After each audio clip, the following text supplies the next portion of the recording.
ময়মনসিংহের সবচেয়ে দারিদ্রতম উপজেলা হচ্ছে হালুয়াঘাট। সম্প্রতি পরিসংখ্যান অধিদপ্তরের খানা জরিপ থেকে উঠে আসে এমন তথ্য।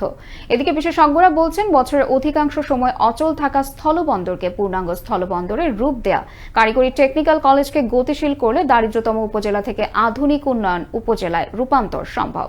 ময়মনসিংহ ব্যুরো প্রধান ওমর ফারুক সুমনের রিপোর্ট। ময়মনসিংহের সবচাইতে দারিদ্রতম উপজেলা হচ্ছে হালুয়াঘাট। ভারতের মেঘালয়ের কুল ঘেঁষে প্রাকৃতিক সৌন্দর্যের আদলে গড়ে ওঠা এ উপজেলায় শিল্প কারখানা, ব্যবসায়িক প্রতিষ্ঠান সৃষ্টির মাধ্যমে আত্মকর্মসংস্থানের শত রকম সম্ভাবনা থাকা সত্ত্বেও দারিদ্রতম উপজেলা হিসেবে স্থান করে নিয়েছে এ উপজেলাটি। সম্প্রতি পরিসংখ্যান অধিদপ্তর কর্তৃক খানা জরিপকালে উঠে আসে এমন তথ্য। পরিসংখ্যান অধিদপ্তর থেকে খানা জরিপ করা হয় মানুষের আর্থসামাজিক অবস্থা জানার জন্য।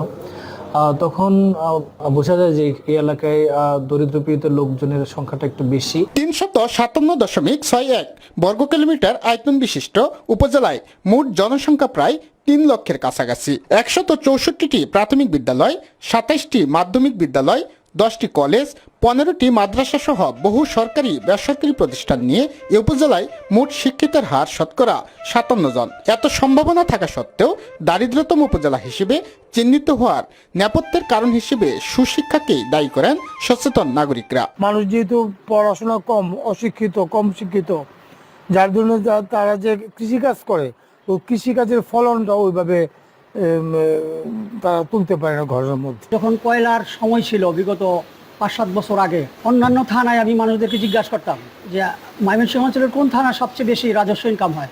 ওই হালুয়াঘাট। কেন? যে কয়লার ব্যবসা ওখানে। আমদানি রপ্তানির সমূহ সম্ভাবনা থাকা সত্ত্বেও দারিদ্রতম উপজেলা হিসেবে চিহ্নিত হওয়ার কারণকে প্রশাসনিক ব্যর্থতা হিসেবেও দেখছেন স্থানীয়রা। এটা অবহেলিত কিংবা এই অর্থনৈতিকভাবে সবচেয়ে দুর্বল উপজেলা হিসাবে আসলে মূলত পরিগণিত হওয়া, এটা আমাদের এখানে প্রশাসনিক ব্যর্থতা রয়েছে এবং নেতৃত্বের ব্যর্থতা রয়েছে। কারিগরি টেকনিক্যাল ইনস্টিটিউটে প্রশিক্ষণের মাধ্যমে আর্থসামাজিক ও কর্মসংস্থান সৃষ্টির কথা জানান প্রশাসনের এই কর্মকর্তা। এই এলাকার মানুষের জীবনমান উন্নয়নের জন্য সেখানে প্রশিক্ষণ কার্যক্রম পরিচালনা করে আমরা তাদেরকে আর্থসামাজিক উন্নয়নের দিকে ধাবিত করতে পারবো। ব্যবসা বাণিজ্য, শিল্প কারখানা ও শিক্ষা প্রতিষ্ঠান সহ উন্নয়নের বহু সম্ভাবনা রয়েছে এই উপজেলায়। শুধুমাত্র 2টি স্থলবন্দরের অচল অবস্থা থেকে সচল অবস্থা করলেই বদলে যেতে পারে পুরো উপজেলার রূপরেখা, এমনটাই বলছেন সুধী মহল। ময়মনসিংহের হালুয়াঘাট থেকে ওমর ফারুক সুমন, আনন্দ টিভি।